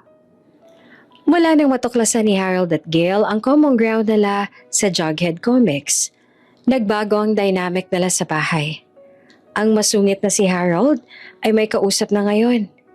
At ang tahimik na si Gail ay may kakampi na. Ang una nilang ginawa ay magbasa ng magkasama. Isang hapon, nakita ni Harold si Gail na nag-aayos sa mga lumang libro sa library. Gail, tapos ka na ba sa Jughead issue number 43? Tanong ni Harold habang naglalakad patungo sa kanya. Ay, opo Sir Harold, nandun po sa mesa. Sagot ni Gail na hindi naman gaanong nahihiya ngayon pero mahinhin pa rin. Nakakatawa po yung part na nagtago siya sa cabinet para hindi siya makita ni Betty. Ngumiti naman si Harold. Ang ngiting natural lang at walang halong kalokohan. Isang tunay na ngiti. Oo nga, sobrang gutom talaga niya no? Pero yung favorite ko dyan yung part na nakita ni Archie si Jughead na may dala-dalang 2 pizza. Isa para sa sarili niya, tapos isa ulit para sa sarili niya. Sabi ni Harold at tumawa ng malakas. Tumawa rin si Gail pero mahinhin lang. Kagabi ko pa po iniisip yan, sir. Ang cute niya nga talaga. Lalo na yung mukha niya kapag nagugutom. Doon na sila nagsimulang maging malapit. Madalas na silang nag-uusap at nagtatawanan. At ang topic nila ay hindi lang tungkol kay Jughead, kundi pati na rin sa simplisidad ng buhay sa probinsya ni Gail at ang kakaibang high society drama ni Harold sa ibang bansa. Talaga? Nagpapatakbo ka ng kalabaw? Tanong ni Harold na nakanganga habang nakikinig sa kwento ni Gail tungkol sa kanilang sakahan. Opo sir, kahit babae po ako, natuto po akong magsaka. Masarap po sa probinsya, tahimik at malinis yung hangin. Sabi ni Gail na nakalimutan niya na ang amo niya si Harold. Wow, ibang-iba sa New York eh. Ang alam ko lang gawin nun, mag-taxi tsaka mag-party. Sabi ni Harold at naramdaman niya ang kakaibang hiya sa sarili niya. Ito ang unang beses na nakita niya yung kahalagahan ng simple at hirap ng buhay. Samantala, sa office naman ni Ricardo, Tuwang-tuwa sila ni Elena sa pagbabago ni Harold. Nakita mo ba, Ricardo? Ngumiti na siya. At tunay na ngiti iyon. Kay Gay lang siya nagaganyan. Sabi ni Elena habang pinapanood ang CCTV monitor na nakatutok sa library. Sabi ko na sa'yo, Elena, kailangan lang yan ng tamang inspirasyon. Sagot naman ni Carlo. Ngayon, kailangan lang nating dagdagan ng oras nila para lalo silang magkalapit. Agad silang gumawa ng plano. Ang unang planong naisip nila ay tungkol sa kakanin. Tinawag ni Elena si Gail nang sandaling makita niya ang dalaga na nagpapahinga sa paglilinis. Gail, alam kong magaling ka sa mga kakanin. Marami kaming bisita bukas, kaya gusto namin magluto ka ng 10 klase ng kakanin. Medyo marami yon, kaya kailangan mo ng tulong. Opo ma'am, sige po. Kaya ko naman po yan kahit ako lang po. Sabi ni Gail. Hindi. Kailangan mo ng tulong. Gusto kong tulungan ka ni Harold. Utos ni Elena na halos hindi mapigil ang kilig. Po? Si Sir Harold po? Nagulat na tanong ni Gail. Oo. Sabi ko sa kanya, kailangan niyang matuto kung paanong mag-bake bilang part ng training niya sa negosyo. Alam mo na, business skills. Paliwanag ni Elena. Habang sinasadya ang pagsisinungaling. Kaya kailangan mo siyang turuan, Iha. Siguraduhin mong magkasama kayo sa kusina ngayong hapon. Ang pangalawang plano naman na ginawa nila ay ang utusan sila na mag-asikaso sa hardin. Nang sandaling makita ni Ricardo na si Harold ay nakaupo na sa sofa at nagsi-cellphone, doon na siya nagdesisyon na tawagin ito para mag-utos. Harold, naka-house arrest ka dito. Kaya kailangan mo magkaroon ng responsibilidad sa buhay na to. Mula ngayon, ikaw na ang responsible sa garden. Magdidilig ka araw-araw at magpuputol ng mga damo. What? Gardening? Pa, hindi ko naman trabaho yan. May hardinero naman tayo Angal ni Harold. Wala akong pakialam. Kailangan mong masanay yung sarili mo sa trabaho na hindi tungkol sa party. Tsaka kailangan mong tulungan si Gail sa pag-aalaga ng mga halaman. Magkasama kayong magdidilig. Utos na Ricardo na walang apela. Si Gail naman, bakit siya lagi? Tanong ni Harold na naiinis. Dahil siya lang naman yung nakakaalam. Huwag ka na magreklamo. Go, ngayon na. Utos na Ricardo. Kahit naiinis, sumunod na lang si Harold. Ayaw niyang makumpiska pati yung phone niya kung hindi siya susunod. Pumunta si Harold sa kusina nang nakasimangot. Nakita niya si Gail na nag-ayos ng ingredients para sa suman at puto. Sabi ni Ma, kailangan kitang tulungan dito. Sabi ni Harold na mayabang ang tono. Ano ba yung gagawin ko? Basta wag yung madumi, ha? Sir Harold, wag na lang po kaya. Kaya ko naman po ito Nahihiyang sabi ni Gail. Hindi. Gusto nga ni Mama na magtrabaho ako. Sige na, ano ba yung una? Sabi ni Harold. Tinuruan naman ni Gail si Harold kung paano magbalat ng saging at maghalo ng galapong. Natural lang na awkward si Harold. Ang kamay niyang sanay sa wine glass at steering wheel ngayon ay nakahawak sa malagkit na galapong. Teka Gail, ang lagkit. Hindi ko ata ito kaya. Reklamo ni Harold. Tumawa si Gail na hindi naman sinasadya. Kaya niyo po yan, sir. Huwag niyo lang po isipin na mahina kayo. Nang marinig ni Harold ang pambibiro ni Gail, hindi niya maiwasang mapangiti. Sige na nga, turuan mo ako. Sa loob ng kusina, halos 1 oras silang magkasama. Nagkakwentuhan sila tungkol sa mga paborito nilang kakanin at kung paanong ginagawa ang mga ito. Doon lang napansin ni Harold na si Gail ay iba sa mga babaeng nakilala niya noon. Walang arte, walang hinihinging pera, at masaya siyang kasama. Dahil kay Gail, unti-unting naglaylo si Harold sa pambababae. Wala na siyang panahon mag-isip ng mga babae niya sa New York. Wala na siyang panahon na mag-isip kung paanong tumakas. Ang isip niya ngayon ay nakatuon lang kay Gail at sa kakanin. 1 linggong lumipas at ang ugnayan ni Harold at Gail ay lalong lumalalim. Hindi na ito tungkol sa amo at kasambahay Nagiging magkaibigan na sila sa ilalim ng lihim na pagpaplano ng mga magulang ni Harold. Araw-araw, palagi silang magkasama. Minsan sa hardin, minsan naman sa kusina, at madalas sa library.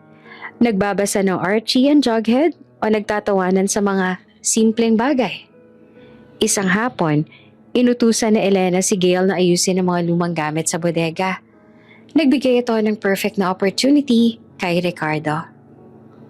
Harold, kailangan mo ulit na magtrabaho. Tulungan mo si Gail sa bodega. Mabigat yung mga kahon doon at hindi niya yung kaya mag-isa. Utos na Ricardo kay Harold. Sige na nga pa. Kailangan ko ba talagang araw-araw akong utusan? Reklamo pa ni Harold pero walang galit sa tono. Alam niya na magkikita sila ulit ni Gail. Pagdating niya sa bodega, nakita niya si Gail na nanihihirapan sa isang malaking kahon. Teka Gail, huwag mong itulak yan. Masisira yung likod mo. Sabi ni Harold at agad siyang lumapit para tulungan ito. Salamat Sir Harold. Mabigat po talaga. Sabi ni Gail na nakita ang pag-aalala sa mukha ni Harold. Ayos lang yan. Trabaho to, diba? Para may excuse akong hindi mag-swimming. Biro pa ni Harold. Sa loob ng bodega, habang naglilipat sila ng kahon, nagkwentuhan sila. Alam mo Gail, nakakatawa ka. Ibang-iba ka sa mga babaeng nakilala ko sa New York. Sabi ni Harold ng diretsyo. Bakit naman po, sir? Tanong ni Gail na nahihiya. Kasi sila, puro designer brands ang pinag-uusapan. Puro party. Puro pera. Pero ikaw, masaya ka na sa Reader's Digest at mga halaman. Paliwanag ni Harold. Tsaka hindi mo ako tinitingnan na parang credit card ako. Natahimik si Gail. Hindi po ako ganyan, Sir Harold. Ang importante po sa akin, tahimik ang buhay at masaya ang trabaho ko.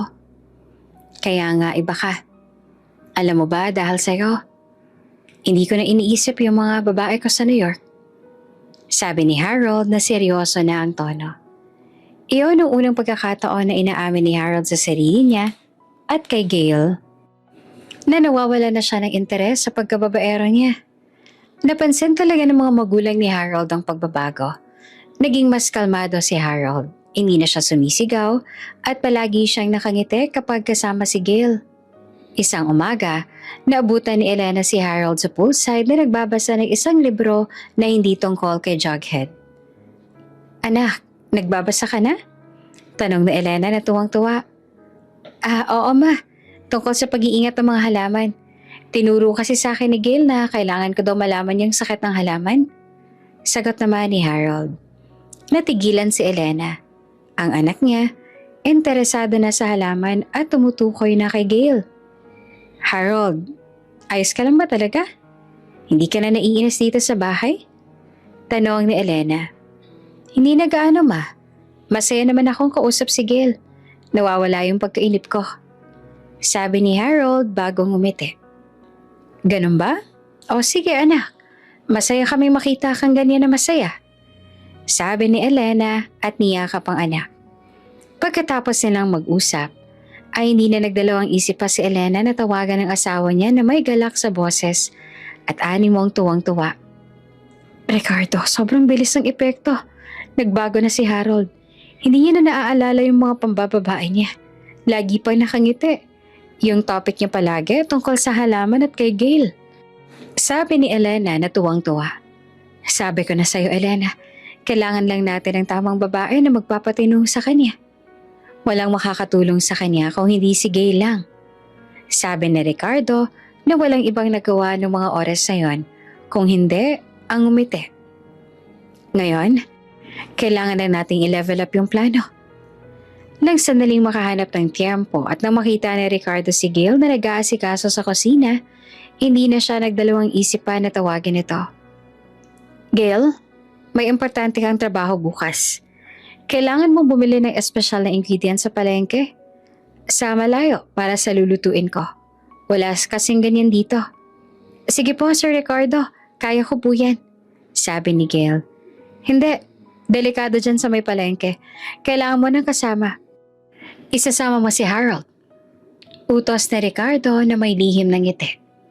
Po? Si Sir Harold po? Nagulat si Gail. Oo, kailangan yung matuto kung paanong bumili ng ingredients para sa negosyo namin. Alam mo na, inventory skills. Paliwanag ni Ricardo. Sige na, magkasama kayong pupunta. Huwag ka mag-aalala. May bodyguard naman kayong kasama sa likod lang ng sasakyan. Pagkatapos ng usapan, inutusan ni Harold ang driver na ihanda ang sasakyan. Hindi na nagtanong kung bakit kailangan niyang sumama kay Gail. Ang tanging iniisip niya lang ay makita si Gail sa labas ng mansyon para sana makatakas siya. Pero ito na yung pagkakataon niyang makasama si Gail sa labas ng bahay. Gail, ready ka na ba? Sabi ni Papa, pupunta tayo sa palengke. Tanong ni Harold na masiglang boses. Opo, Sir Harold, tara na po.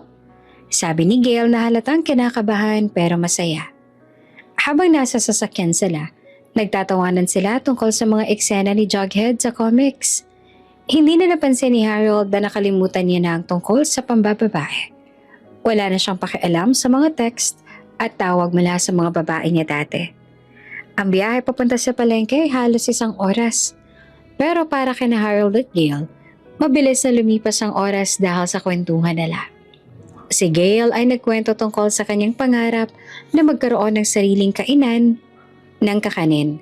Habang si Harold naman ay nagkukwento tungkol sa stress ng pagiging rich kid at pressure ng kanyang pamilya. Alam mo Gail, mahirap maging De La Vega. Palaging may pressure na kailangan mong magpakita ng success sa lahat. Kaya nga, mas pinili ko muna mag-enjoy sa New York. Kasi sa bahay, tsaka sa mga utos ni Papa, nasistress ako. Sabi ni Harold habang nakatingin sa labas. Pero Sir Harold, hindi naman po masama yung maging successful, diba? Ang importante, masaya ka sa ginagawa mo. Sabi ni Gail sa mahinahong boses. Masaya? Ngayon lang ako nagiging masaya, Gail. Nang makilala kita. Sabi ni Harold at tiningnan si Gail ng diretso sa mata. Namula si Gail sa inakto ng boss niya bago siya nahihiyang nag-iwas ang tingin dito. Salamat po, Sir Harold. Pagdating nila sa palengke, nakita ni Harold ang ibang mundo. Maingay, masikip, at may kakaibang kamoy ng sariwang isda at gulay. Si Harold na sanay sa mamahaling grocery store sa Amerika ay hindi alam kung saan lilingon. Ang dami namang tao dito. Bulong ni Harold. Opo sir, dito po kasi sariwa yung mga paninda. Sabi ni Gail bagong umiti. Si Gail ang naging tour guide ni Harold sa palengke. Tinuruan niya si Harold kung paanong mamili ng malunggay, kung paanong kilatisin ang sariwang hipon, at kung paanong makipagtawaran sa tendera. Gail, dapat pa talaga nating tawaran yung presyo? Bayaran na lang kasi natin ang tama.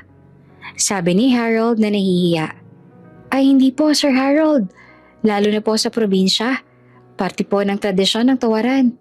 Sige po, subukan ninyo. Sabi ni Gail at tinulak siya ng bahagya. Si Harold naman kahit na mayabang at masungit dati ay sumunod kay Gail. Nang makita niya si Gail na tumawad sa presyo ng gata ng niyog, natuwa siya. Parang bata si Harold na natututo ng bagong laro. Wow Gail, ang galing mo! Nakuha mo talaga yung gusto mo. Sabi pa ni Harold na nakangiti. Madali lang po yan sir. Kailangan lang po ng konting tapang. Sagot ni Gail bago tumawa. Habang naglalakad sila, hindi sinasadyang nagdikit ang kanilang kamay. Nagkatinginan sila. Mabilis na binawi ni Gail ang kamay niya habang namumula. Pero si Harold, naramdaman niya ang kakaibang kilig na hindi niya naramdaman kahit kailan sa mga babaeng na-date niya dati. Ang feeling na ito, iba. Mas malalim, mas totoo. Pag-uwi nila sa mansyon, sinalubong sila ni Elena ng may ngiti sa labi. Kamusta ang pamimili? Nakuha ba ninyo lahat ng kailangan? Tanong ni Elena habang sinusuri ang mukha ng anak niya. Okay lang ma, masaya. Ang galing ni Gail makipagtawaran. Hindi ko alam na ganyan siya kagaling. Sabi ni Harold na masigla ang boses. Natigilan si Elena. Ang anak niya, pinupuri ang maid. Kinagabihan, habang kumakain sila ng hapunan, may inanunsyo si Harold sa kanyang mga magulang. Pa? Ma? May sasabihin lang sana ako. Nagkatingin na naman sina Ricardo at Elena habang kinakabahan. Baka nagre-rebelde na ulit si Harold. Ano yan, anak? Tanong na Ricardo. Napagdesisyonan ko po na hindi na ako babalik sa New York para sa mga babae ko. Seryoso na ako sa buhay ko dito. Sabi ni Harold ng matapang. Talaga, Harold? Totoo ba yan? Tanong ni Elena na halos umiiyak sa tuwa. Oo, ma. Wala na ako interes sa kanila. Ang babaero niyong anak, nagle-lay-low na. Biro pa ni Harold bago ngumiti. Na-realize ko na mas may sense ang buhay ko ngayon dito sa Pilipinas. Hindi niya na sinabi ang dahilan, si Gail. Pero alam naman na ng kanyang mga magulang kung sino ang dahilan. Umiiyak si Elena at niyakap si Harold. Salamat, anak. Salamat. Masaya ako para sa iyo, Harold. Pero kailangan mong patunayan yan, sabi ni Ricardo. Simula bukas, tutulungan mo ako sa opisina. Tuturuan kitang maging isang responsableng negosyante. Sige pa, gagawin ko lahat. Sagot naman ni Harold. Natupad na nga ang pangarap ng mga magulang ni Harold. Hindi na babaero ang kanilang anak. Ang kailangan lang talaga nila ngayon ay hintayin na umamin si Harold ng kanyang nararamdaman para kay Gail. Naging abala naman si Harold sa bagong trabaho niya sa opisina ng kanyang ama. Araw-araw, maaga siyang umaalis at umuwi ng pagod. Pero ang pagod na ito ay iba sa pagod niya sa pagpaparty dati. Ito ay pagod na ng may katuturan. Pero kahit naabala siya, palagi niyang iniisip si Gail. Hindi siya nagtatagal sa opisina. Ang oras niya ay nakatuon lang sa pagbabalik sa mansyon para makita si Gail. Napansin naman ng mga magulang niya ang kakaibang ritmo niya sa pang-araw-araw niya. Isang hapon, habang nagre-review si Harold ng financial reports, nagsalita ang kaniyang ama. Masyado ka naman yata nagmamadaling umuwi, Harold. May date ka ba? Tanong na Ricardo habang umingiti ng lihim. Wala pa, gusto ko lang magpahinga. Sagot ni Harold pero namumula ang muka. Magpahinga? O makita si Gail? Biro pa ni Ricardo. Pa, ano ka ba? Sabi ni Harold pero tumawa siya. Oo na, gusto ko na siyang makita. Siya kasi yung nagpapawala ng stress ko.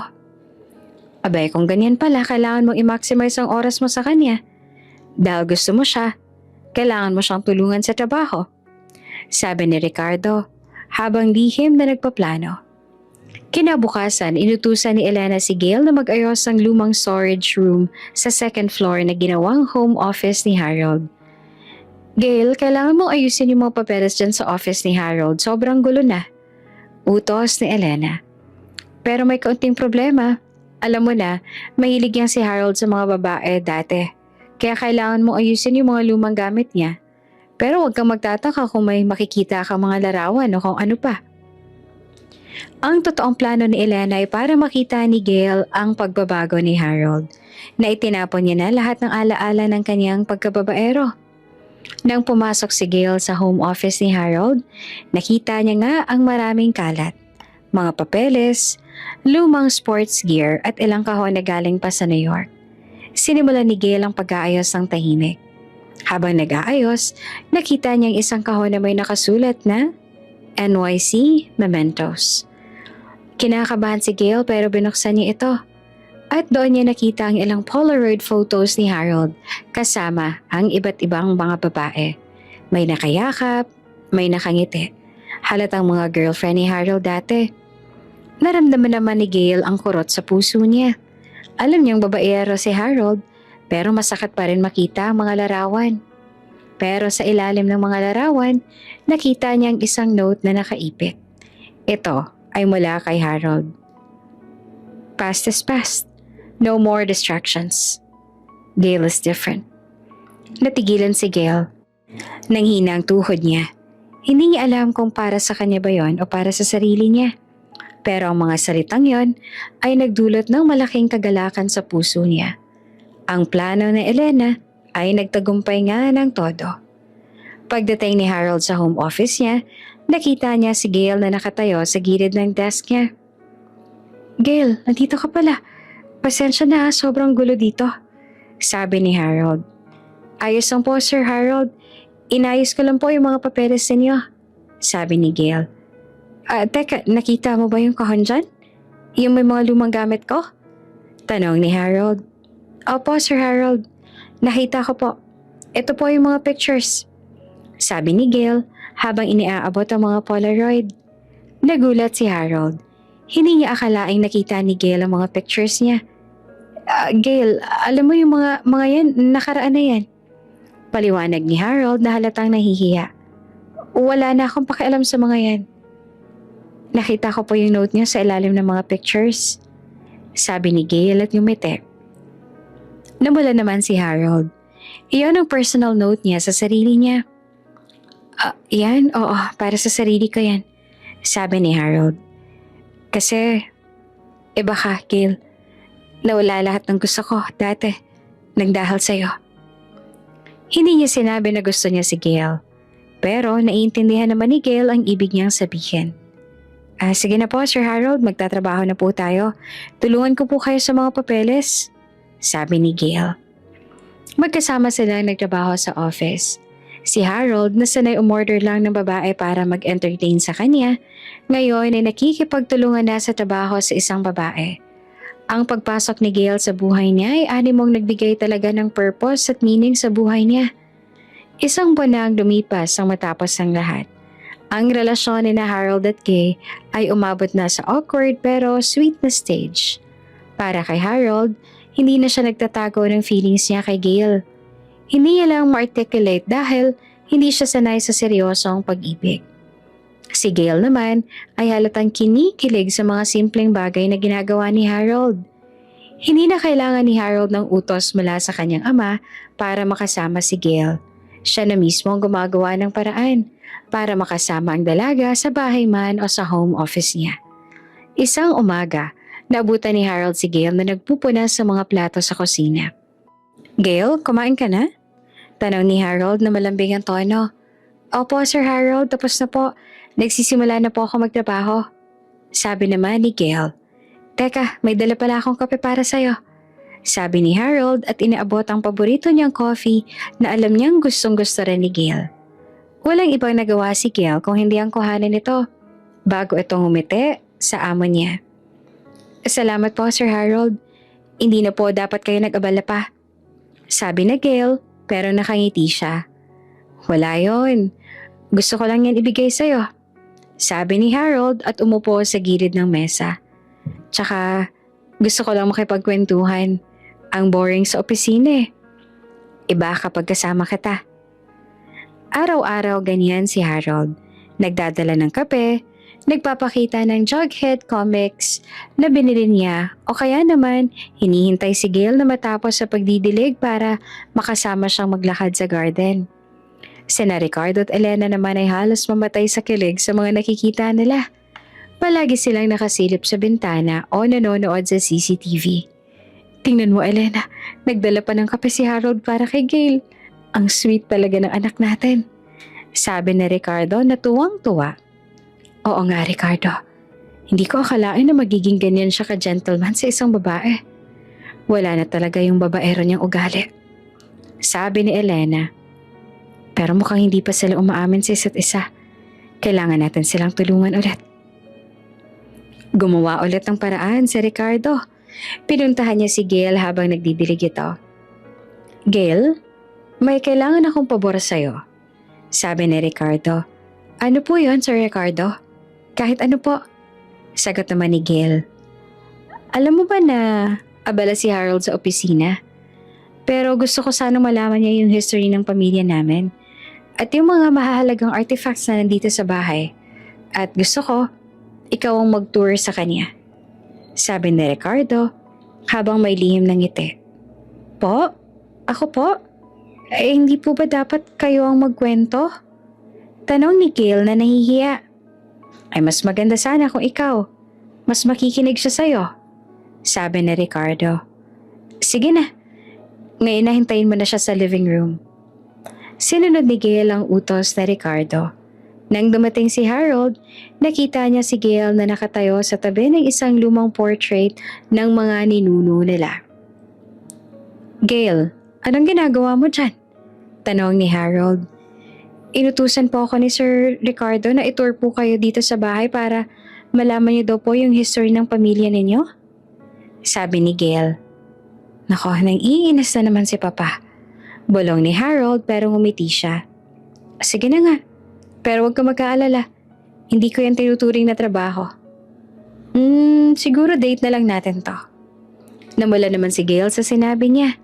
Hindi kalaunan, doon na nagsimula ang kakaibang museum tour nila.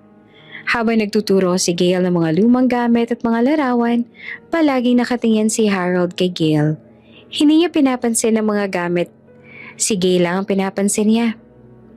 Gail, ang ganda ng boses mo. Kahit nagkakwento ka tungkol sa lumang plato, ang ganda pa rin pakinggan ng boses mo. Sabi ni Harold na pabulong.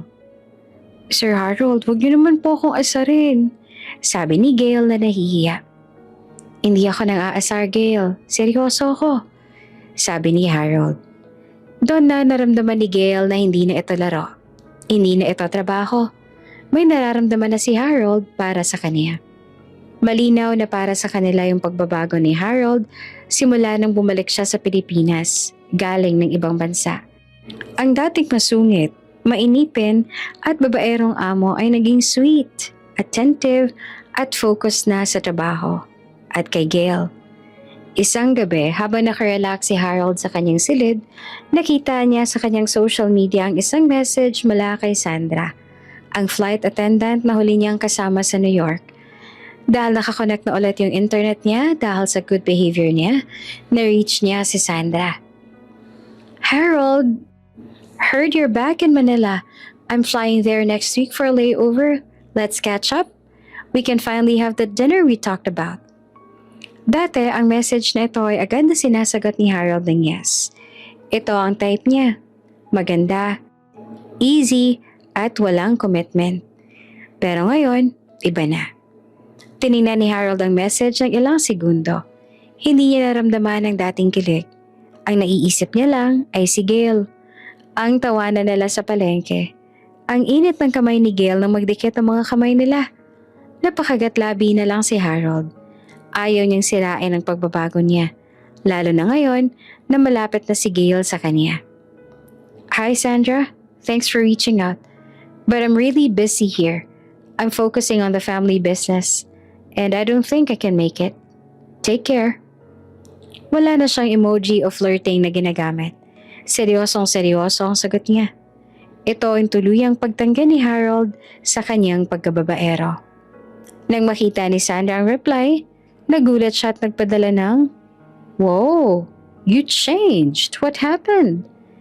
Hindi na nag-reply si Harold sa chat niyang iyon. In-unfollow niya na si Sandra at ginawa niyang private ang account niya. Tapos na ang chapter na iyon ng buhay niya. Sina Ricardo at Elena naman ay hindi tumitigil sa pagpapalapit sa kanilang anak at kay Gail. Alam nilang nakalaylo na si Harold sa pambababae, pero gusto nilang magkaamina na sila. Isang hapon, nagpanggap si Elena na may sakit sa kanya. Aray, Harold, ang likod ko. Parang naipit, hindi ko na kaya. Sigaw ni Elena sa sala. Agad namang tumakbo si Harold pababa. Ma, ano pong nangyari? Aray, hindi ko kaya. Kailangan ko mag-apply ng gamot sa likod ko. Pero hindi ko maabot. Sabi ni Elena habang sumasandal sa sofa. Harold, tawagin mo si Gail, dali. Siya lang nakakaalam kung paano to gawin. Tumakbo naman si Harold sa kusina at tinawag nga si Gail. Gail, si Mama masakit daw yung likod niya. Kailangan mo siyang tulungan. Pagdating ni Harold at Gail, nakita nila si Elena na nakahiga sa sofa. Nahalatang umaarte. Gail, pakiusap. Ikaw na lang mag-apply ng ointment sa likod ko. Alam mo na, yung papa mo busy sa office. Sabi ni Elena. Pero Gail, baka mahirapan ka. Harold, tulungan mo nga si Gail. Ikaw ang maghawak ng kamay niya habang naglalagay siya ng gamot. Natigilan naman si Gail. Maghawak ng kamay? Nahihiya si Harold, pero gusto niyang sundin ang utos ng kanyang ina. Dahan-dahan sinimulan ni Gail ang pagmamasahe sa likod ni Elena gamit ang ointment. Nakaupo si Harold sa tabi ni Gail at mahinang hinahawakan ng kamay ni Gail. Gail, okay ka lang? Tanong ni Harold na malambot ang tono. Opo, Sir Harold. Kaya ko po ito. Sabi ni Gail, pero sobrang bilis ang tibok ng puso niya dahil magkahawak ang kamay nila. Si Elena, habang umaarte na sumasakit ang likod, ay nagsasalita na para bang nagbibigay ng advice. Alam mo, Gail, sana makakita si Harold ng babaeng katulad mo. Yung simple, mabait, at marunong mag-alaga. Kasi yung anak ko, nagbago na yan dahil may inspirasyon na siya. Sabi ni Elena habang patingin-tingin kina Harold at Gail. Lalong namula si Gail. Alam niyang sinasadya iyon ni Elena. Sige na Harold, pwede ka nang tumulong kay Gail na mag-ayos ng mga kutsara sa kusina. Kailangan niya mag-relax muna. Ang ganda kasi ng masahe mo, sabi ni Elena at kininditahan si Harold. Naintindihan ni Harold ang ibig sabihin ng nanay niya. Nagbibigay ng chance si Elena para magkasama ulit sila ni Gail. Tara na, Gail. Aya ni Harold.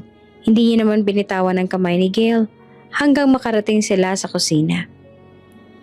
Mahigit 2 buwan ang nakafocus si Harold sa negosyo ng kaniyang pamilya at ang kaniyang nararamdaman para kay Gail ay mas lalo lang na namumukadkad. Naging partner niya si Gail sa lahat. Sa trabaho, sa garden, at sa pag-aaral ng Jughead Comics. Isang gabi, galing si Harold sa opisina.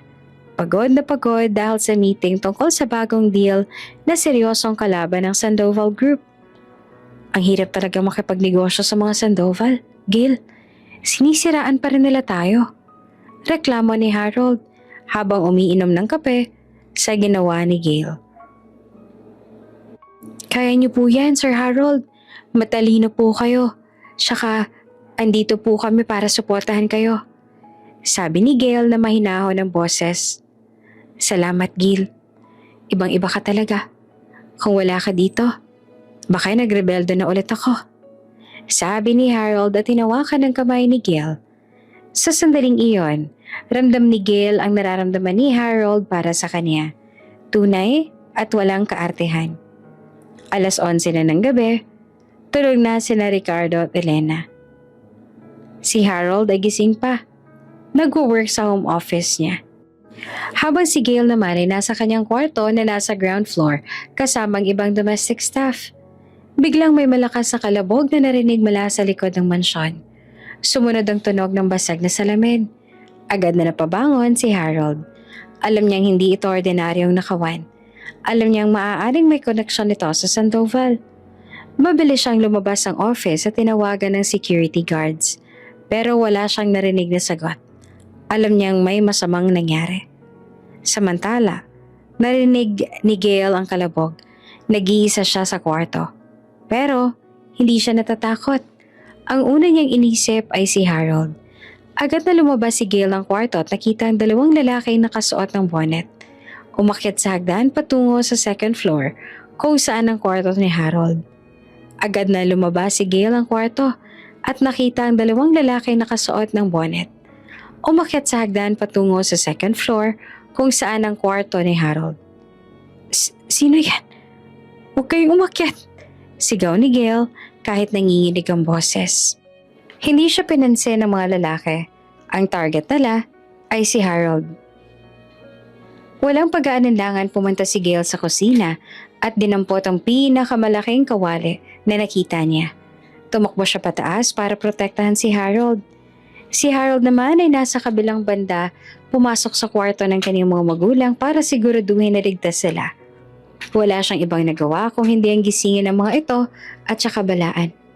Pa, magtago kayo. May pumasok sa bahay. Nang makita ng 2 lalaki si Harold, agad silang lumapit. May hawak silang mga pamalo. Ikaw ba si Harold de la Vega? Sumama ka sa amin. Wala kang papatungan ng kamay, sigaw ng isa. Nag-away si Harold at ang dalawang lalaki. Kahit sanay siya sa gym, dalawa sila at may pamalo pa. Halos mabalian si Harold nang magsimula ng mga ito na atakahin siya. Nang akmang hahampasin na si Harold ng pamalo sa ulo, biglang dumating si Gale. "Wag!" sigaw ni Gale at malakas na hinampas ng kawali ang likod ng isa sa mga lalaki. "Aray! Sino ka? Buwisit!" sigaw ng lalaki na halos matumba. Doon lang nagkaroon ng pagkakataon si Harold. Sinipa niya ang isa at agad na hinila si Gale. "Gale, anong ginagawa mo dito? Umalis ka na!" sabi ni Harold na nag-aalala. Hindi ko po kayo iiwan," sabi ni Gale at muli niyang hinampas ng kawali ang ikalawang lalaki. Dahil sa gulat at sakit, tumakbong palabas ang mansyon ng dalawang lalaki. Ang misyon nila ay kuhanin si Harold. Hindi nakipag-away sa isang babaeng may hawak na kawali. Ligtas na si Harold. Sinalo siya ni Gale na halos sinihingal. "Gale, ayos ka lang ba? Bakit mo ginawa yun? Paano ka naging ganyang katapang? Paano kung may nangyaring masama sa'yo?" tanong ni Harold habang hinihingal. Dahil hindi ko po kayong makita kayong masaktan," sabi ni Gale habang umiiyak sa takot at relief. Doon lang naramdaman ni Harold ang tindi ng pagmamahal ni Gale sa kanya. Isang babae na handang sumuong sa peligro para sa kanya. Hindi iyon pera o yaman. Tunay na pagmamahal iyon. Hinalikan ni Harold si Gale sa noo. "Salamat, Gale. I owe you my life." Ligtas na sila. Pero alam ni Harold, ito na ang simula ng seryosong gulo na kailangan nilang harapin. Nang bumaba sina Ricardo at Elena, nakita nilang kaguluhan at sina Harold at Gale na magkayakap. "Harold, anak, ano nangyari?" tanong ni Elena na nag-aalala. Ikinuwento ni Harold ang lahat. Kung paano siyang inatake at kung paano siyang naligtas ni Gale gamit ang kawali. "Gale, salamat anak. Salamat sa pagliligtas mo sa anak namin," sabi ni Ricardo habang niyayakap si Gale. Tiningnan naman ni Harold si Gale. Ito na ang tamang panahon para sa pag-amin niya sa lahat. "Ma, Pa, may sasabihin ako," sabi ni Harold hawak ang kamay ni Gale. "Mahal ko si Gale. Siya yung babaeng nagpabago sa buhay ko. Hindi na ako babaero at seryoso na ako sa kanya." Umiyak si Elena sa tuwa. "Alam namin anak, alam namin." Ngumiti si Ricardo. "Yan ang gusto kong marinig. Welcome sa pamilya, Gale." Isang taon matapos ang atake, ang buhay ni Harold at Gale ay ganap nang nagbago. Si Harold ay naging ganap na responsableng vice-presidente ng De La Vega Group at si Gale naman ay hindi na isang kasambahay. Isa na siyang babaeng minamahal ng dati niyang masungit na amo. Ang relasyon nila ay seryosong seryoso. Ipinaglaban ni Harold si Gale sa lahat ng taong tumutol, lalo ng mga high society friends ni Elena. Pero ang katapangan ni Gale noong pinasok sila ng bahay at ang malaking pagbabago ni Harold ang nagpatunay na walang makakatalo sa kanilang pagmamahalan. Si Ricardo de la Vega naman ay nagtagumpay sa negosyo laban sa mga Sandoval. Salamat sa sipag at focus ni Harold.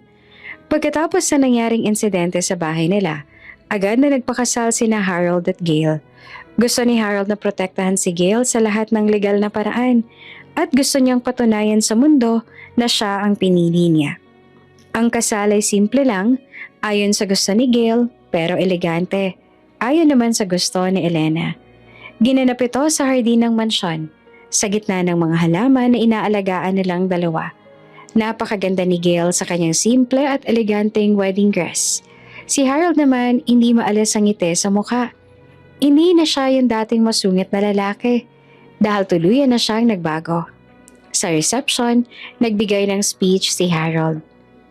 "Salamat sa lahat ng nandito," sabi ni Harold habang hawak ang kamay ni Gale. "Marami akong pagkakamali dati. Masyado ako naging babaero, mayabang, at masungit. Pero sa loob ng bahay na to, Nakilala ko ang isang babae na nagpabago sa buhay ko. Tiningnan ni Harold si Gail. Gail, ikaw yung nagbigay ng meaning sa lahat ng ginagawa ko. Ikaw yung nagturo sa akin na mas mahalaga ang suman kesa sa mamahaling wine. Na mas mahalaga ang Jughead Comics kesa sa New York parties. Mahal na mahal kita. Umiyak si Gail at niyakap si Harold. Pagkatapos ng reception, naghahanda na si Harold at Gail para sa kanilang honeymoon. Pumunta si Ricardo at Elena sa kwarto nila para magpaalam. Anak, ingatan mo si Gail ha. Huwag mo na siyang iiwan. Sabi ni Elena. Opo ma. Hindi na po. Sagot naman ni Harold. Ngumiti si Ricardo. May sasabihin kami sa inyo, Harold, Gail. Pero huwag kayong magagalit. Ano po yun pa? Tanong naman ni Harold. Alam niyo, yung pagdating ni Gail dito sa bahay at yung paglapit niyo sa isa't isa, hindi yun aksidente. Sabi ni Ricardo habang nakatingin kay Elena. Nagulat sina Harold at Gail. Po, ano pong ibig niyo sabihin? Tanong ni Gail. Kami ang nagplano ng lahat, iha. Saad ni Elena at ngumiti ng malawak. Nang makita namin yung pagbabago mo, Harold, at yung pagiging mabait ni Gail, gumawa kami ng paraan. Pinilit ka naming mag-garden, magluto, magbasa ng Jughead Comics para lang magkasama kayo at magkaroon kayo ng oras sa isa't isa. Ang lahat ng mga utos, lahat ng mga ginawa ninyo, lahat yon kami ang may gawa. Sabi ni Ricardo bago tumawa. Kasi alam namin na ikaw, Harold, kailangan mo ng isang babaeng makakatulong sa'yo na magbago. At si Gail naman, ang nakita namin makakapagpabago sa'yo. Natigilan si Harold pero hindi siya nagpakita ng galit. Ang totoo, natuwa siya. Kayo talaga, ma, pa. Sabi ni Harold at niyakap sila. Kahit plinano niyong lahat. Salamat pa rin sa inyo. Kung hindi dahil sa plano ninyo, hindi ko makikilala ang asawa ko. Tiningnan ni Harold si Gail na ngayon ay wala nang ibang nagawa kung hindi ang mapangiti na lamang. Kahit pinili tayong magkalapit ng mga magulang ko, yung nararamdaman ko sa'yo, lahat ng yon ay totoo. Ngumiti naman si Gail. Oo, Harold. Totoo lahat ng yon. Nakangiting niyakap naman ni Harold ang kanyang asawa ng mahigpit. Ang masungit na si Harold, agad nang nakita at nalaman ang totoong ibig sabihin ng pagmamahal sa kasambahay na tumulong sa kanya. Ang sabi nga nila, ang pag-ibig daw ay walang pinipiling estado sa buhay. At ang tunay na pagbabago ay nagsisimula kapag natagpuan mo ang tamang inspirasyon at tao. At yon ang nangyari kay Harold at kay Gail.